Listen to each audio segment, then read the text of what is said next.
Welcome to Living with Victory Ministries podcast. Today's podcast is brought to you by Teague's Grocery and Corner Cafe at 130 Soco Road in Maggie Valley, North Carolina. In a moment, we'll join Tony and Laureen Giorgio with today's message. There's a promise coming down that dusty road, and from his holy hand, healing virtue flows. He's got the keys to what you need. Death and hell he will defeat. Oh, there's a promise coming down that dusty road.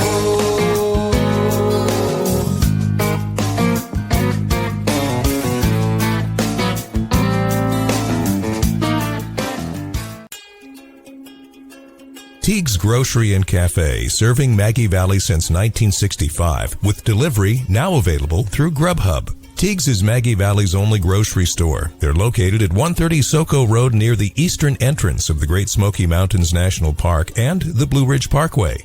Drop in for breakfast or lunch at the Corner Cafe, featuring a variety of daily specials. Teague's Grocery and Cafe is open Sunday through Thursday from 7 a.m. to 10 p.m. and Friday and Saturday from 7 a.m. to 10:30 p.m. Call 828-926-1147. Teague's Grocery and Cafe, sponsors of Living with Victory.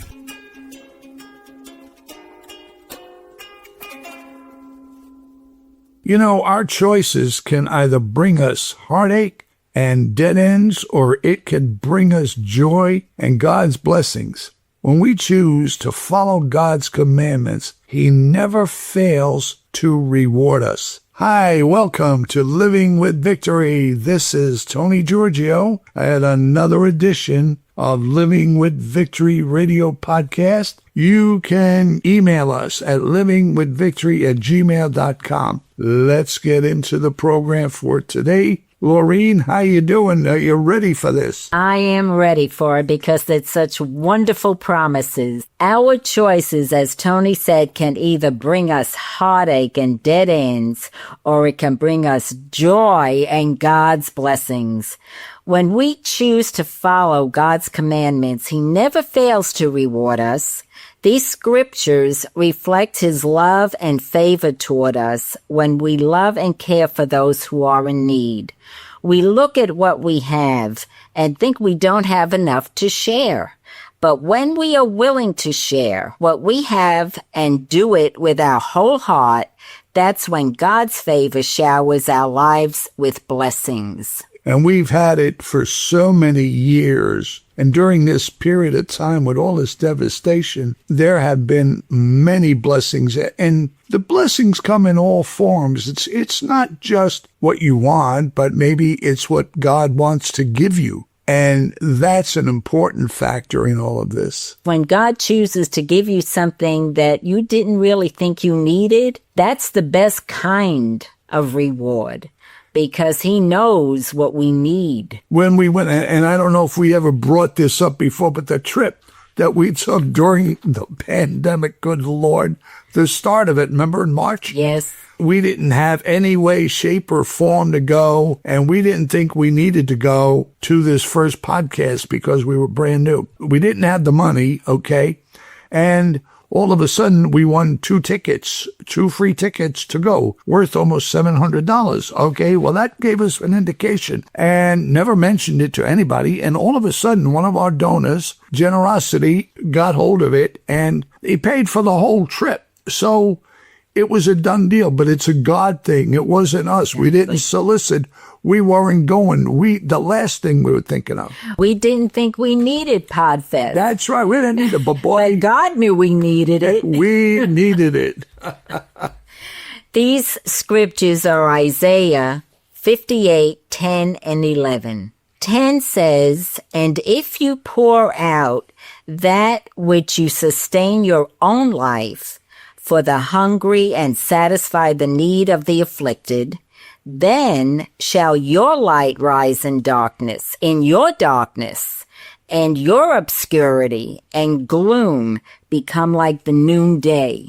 God does reward. Now, Matthew Henry's commentary What he's saying here is when we give with our whole heart, God doesn't want us just to give for the sake of when someone knocks at the door, you say, I gave at the office. Right. Just to get rid of them. He is saying we must draw out our soul to the hungry, not only draw out the money and reach forth the hand, but do this from the heart, heartily and without grudging, from a principle of compassion, with a tender affection to such as we see to be in misery. Let the heart go along with the gift, for God loves a cheerful giver, and so does a poor man too. And we've all been there. There are times in our lives where we are so down, you have to look up just to be even with the ground. And if someone comes along and just throws some money at you or, brings over a half-cooked meal or, they're not doing it because they care about what you're going through. But if you go over and even just sit and show time and love with someone and give them something in their practical need, that makes them feel that they're of value. That makes them feel that they are worthy of someone caring about their plight. To give food and to give where it's needed is very, very welcome to a lot of people. We're not saying that, but it's in the intent that you give. Exactly. You give it because it's a thing you had to do for the church or the organization, or you're forced to do. You don't want to look bad. That's not really giving from the heart. It reminds me of the story of Michaela, God bless her. She had a couple of holes in her heart, I think it was. She was in Trinidad, all right, at the time. This is many, many moons ago, believe me. When we were doing compassion. When we were doing it, as you're right, in Orlando. They needed to get here to do this operation. The uncle lived in Orlando. And knowing us and what we did, he approached us and asked if it was possible for us to take this on. And I'm saying, good Lord, Trinidad, we started to work on it. Let's put it that way, through the embassy. And oh, Lord, we learned a lot. Let's put it that way. Wanting to get this little girl on death's door because there was no treatment for her there. But she could come here, but they didn't have the funds and all. But we found a way to get it done and talked to a hospital that was willing to do the operation. It was also Labor Day. Now, here's where the giving part of it and from the heart comes in. They brought her in. She got here, and it was Labor Day, and they had to take her directly to the hospital for the operation. Now, there is no cost involved in this at all. They donated the operating room, everything. The doctors and surgeons, yes, on Labor Day, not Labor Day weekend, on the holiday, came in and waited for that plane to land to get that little girl in there. And they all gave up their holiday weekend to do this operation. And they said when they saw the little girl and the condition she was in, they wept. This little girl at 2 years old hadn't even had the energy to crawl. Right. Number one, the example of giving from the heart. Okay, these doctors did not have to do it.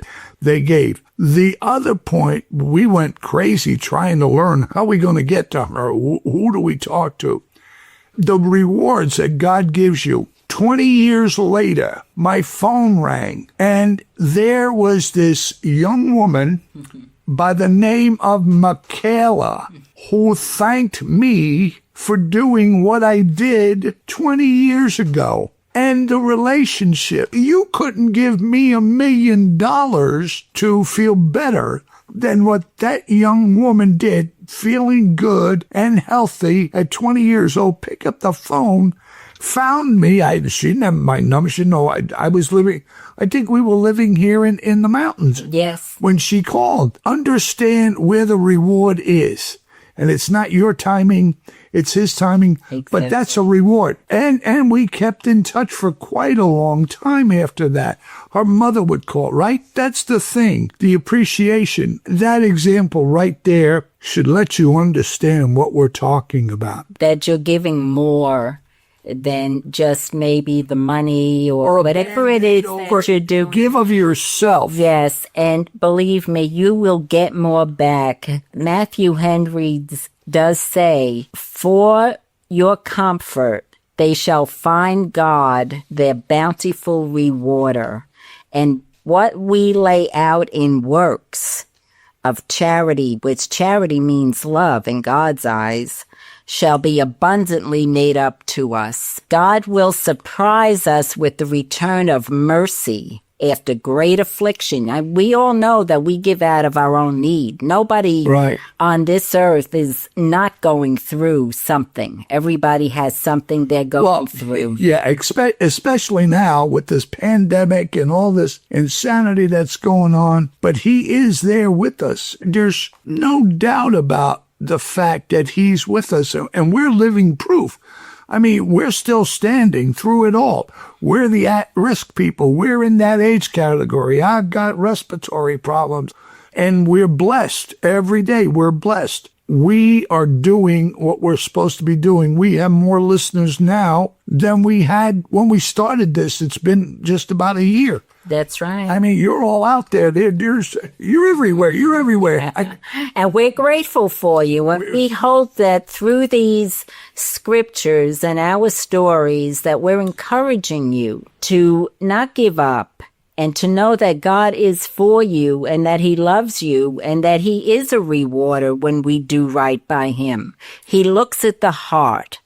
Everything is love in the heart. He is never going to not come through. This whole thing, this whole program has got a lot of meat to it, and we're going to make it into a two-parter. So make sure next week you stay tuned, because that's going to put the icing on the cake. I guarantee it. You may feel like you're a nobody. You know, you're the everyday Joe. Nobody knows my name. I'm invisible. A lot of people go through this earth thinking they're invisible. Well, you're not invisible to God. Not at all. He knows exactly where you are, and he knows exactly who you are because he created you.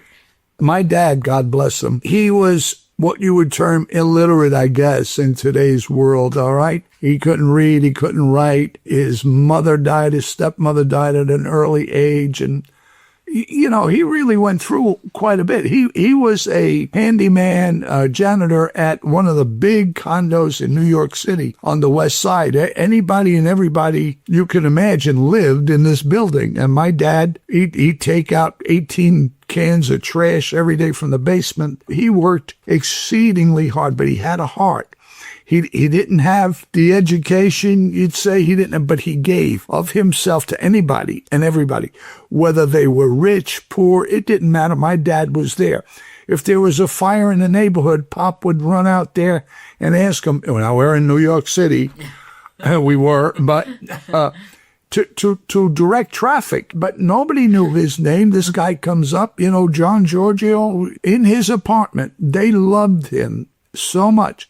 And one day, I'm a young guy, you know, and I used to go to work with him sometimes. And he got this invitation by one of the tenants to go to lunch. I said, oh, okay, you know, because he'd help the maid with the wash, and he'd carry the stuff for them. And he'd help the two elderly women who were up there. They were sisters. They lived together. And we went up and we were in the penthouse now, okay? I'm a kid from Brooklyn. It's like, Pop, look at this place, you know? And we sat down to dinner, and immediately when the two women came in the room, I realized, now some of you're too young, but look it up on the internet. If you remember the name, and a lot of people will, Lillian Gish, okay? Lillian Gish was a famous actress during the silent movies, into the movies, the talkies, you might say. They invited my father for lunch for what he did. And I said, Pop, do you know who they are? Do you know who you're sitting with? You know, I'm a kid. I'm awestruck. He said, yeah, they're very nice people. And I think they do movies or something. I don't know. There's a recognition from God. That's not from man. That's from God. I mean, he gave him something that my father, in his position, you would say, would never be able to experience. They don't invite everybody up there for lunch. It's in their circle, in their peers. They didn't do it to pity him. They loved the man. When he died, they sent flowers. They sent money. They sent cards. That's what we're talking about. Isaiah 58:10 says, "Thy light shall rise in obscurity." Yes. And really, Tony's dad, you might say, was a very obscure person. Who would see him? Nobody knew him. He was too busy carrying out the trash cans and this and that. Right. But the tenants of the building Everyone recognized what a valued person he was because in humility, he did what people thought was less than. One day he was talking to another tenant, called him Boston Blackie, the actor that played Boston Blackie, the detective on TV. Chester Morris, I believe his name was, lived in the building, knew my father like a buddy. They're standing there, they're talking. You understand the world of this elite, you might say, culture of people in Hollywood, the Hollywood set. My dad rubbed shoulders with them and had no idea. It was great. No, 1-to-1. That's how we have to look on each other. 1-to-1. It doesn't matter. Your race, your color, that don't matter. We're all the same. Exactly. We're all equal. In God's eyes. In God's eyes. And Matthew Henry's commentary goes on to say, though you have been long buried alive with your own problems, ye shall recover to the height of elevation. Though long overwhelmed with grief, you shall again look pleasant as the dawning day. God will let people see you for who you are. You're not obscure. You're not a nothing. These people appreciated Tony's father. And when you're doing good and doing what God asks you to do to help other people with your whole heart, they will recognize that too. And they will lift you up to a higher elevation from where you are. You will have a cheerfulness in doing good. God will make cheerful enjoying good. And this also is a special gift of God because your father enjoyed helping people. He really did. He looked for ways to help people. Yeah. He wouldn't even think of what it was going to cost him. Right. He just ran to do. Yeah, I remember him helping a neighbor paint the peak of his house because he wouldn't get up on the ladder. I don't know how high up. Dad grabbed that bucket of paint and up he went. Of course, I remember the time of the ladder issue with me trying to get up there and do something in the window. And Dad, he was below there and the ladder fell and I'm hanging out the window by my fingernails and he'd running inside, he'd grabbing something. But that was fond memories of a dad that I am so blessed to have had. But what a legacy to leave your children. What a legacy to leave your family, to love other people to such a degree. Mercy is something that God will freely give us, and mercy is something that we don't deserve. If we are giving to other people, He will return it back to us. The key is to give out of your need. Like right now, we're all hurting, but it wouldn't hurt to give something to somebody who needs it.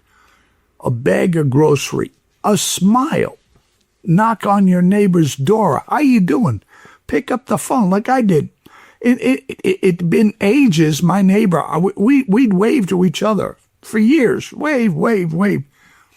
There came a time when I needed help in a snowstorm, picked up the phone, and all of a sudden, there was a bond there, and we didn't do anything for years, which we were so busy going our own way. But the phone call meant $1 million because back and forth, we've been doing that ever since during this pandemic. Exactly. Making sure we're both okay. Do you need groceries? Can I go out for you? That's what we're talking. We're not talking about anything spectacular, putting on a fundraiser, crowdfund me, this, that. Not necessarily. Give of yourself, especially if you don't have it. Right now, we were down to the nubs with finances and all, but we are continuing. We've had more, and I'm not saying we're overflowing because we're just a mom and pop with a small grassroots budget, volunteers, that's it. Every time we need something, he supplies it. The money's there. It hasn't been coming in like it used to at all. But it seems like when something happens or we have to help somebody, somewhere somebody comes up with, like the attorney in Orlando, God bless him. Mm-hmm. A man I met once, he was, gone and forgotten, never thought of it. I didn't think about soliciting that this or that. And he sends us a check because he remembered me. It's like out of the blue. And boy, did we need it. Trust me. That's the kind of thing I'm saying. But that's a God thing. God will give you out of your need. You give out of your need, even if you don't have it. Christine from the coffee shop that helps us with the gas station. What did she do? She comes out knowing we're restricted, and she offers to buy us something at the store she went to. She went out of her way, come here for Exactly. And then she pays for it. She wouldn't let us pay for it. This is what we're saying. Do you understand? God brings back to you. If you can't outgive God, when you're in a need and you're feeling really down and out, he will go ahead and just bring it on back to you. And I just want to say that the bottom line is the surest way for a man to make himself illustrious, let him study to do good. He that would be the greatest of all and best loved, let him by humility and industry make himself a servant of all. That's right. That's what God asks of us. But believe me, it may sound like, well, what's in it for me? You cannot outgive God. He will have your jaw drop because you won't believe how he brings it to you. He is the one you have to worry about in rewards. Not your neighbors, not your civic association, not any of that. Make sure your reward is up there when you get it, so he doesn't turn to you and say, I knew you not. We're only stepping through here. This is just a stopover to get home, and home is with the glory of Jesus Christ forever. That's the important part. Now, verse 11 says, the Lord shall guide you continually if you're doing these things, and satisfy you in drought and in dry places, and make strong your bones. And you shall be like a watered garden and like a spring of water whose waters fail not. Matthew Henry says, as a spring of water, though it is continually sending forth its streams, is yet always full, so the charitable man abounds in good as he abounds in doing good, and is never the poorer for his liberality. He that waters shall himself be watered. That's what we try to do. We try to water. We try to nourish you. We try to help. And we have not one single thing to complain about. Whether we're short in a budget, whatever it is, God is providing. We're still going. My goodness, we're in our 70s. We were in Orlando with 2,500 people at the Marriott down there, unbeknownst to us what was hitting, and got caught down there. By the grace of God and the mercy of God, he protected so many of us, everybody who was in that room. You have to understand that Jesus, like we say, is your umbrella. That's an important factor in everything we say and do. And we're here because of him, not because of us. So don't feel that you're alone or be afraid to give, because God will take that little gift that you have given and send it back to you abundantly. Stay safe. We're so happy to be here. Hey, please tell your friends. In all, this is Tony. And Laureen. Hey, Jesus is your umbrella in the storm. Give a shout. Let somebody know that we're here, okay? We love you. Have a blessed week. If your life feels like pieces of a broken puzzle, walking through Living with Victory's website will guide you with hope and encouragement. Each page has information to put the broken pieces of life's puzzle back together again. You will find food for your soul, peace, and joy. Here you will find Jesus is the answer. You will learn who Jesus is and why he loves you so much to go to the cross for you. You will learn he wants to be your closest friend, walking and talking with you every moment of every day, and help you put the pieces of the broken puzzle back together to make you whole again. You can listen to our podcasts on your favorite platform, read Laureen's articles of hope and encouragement, purchase her book of God's promises for your life, contact us for prayer, or read about his love for you. Visit today at livingwithvictorync.org.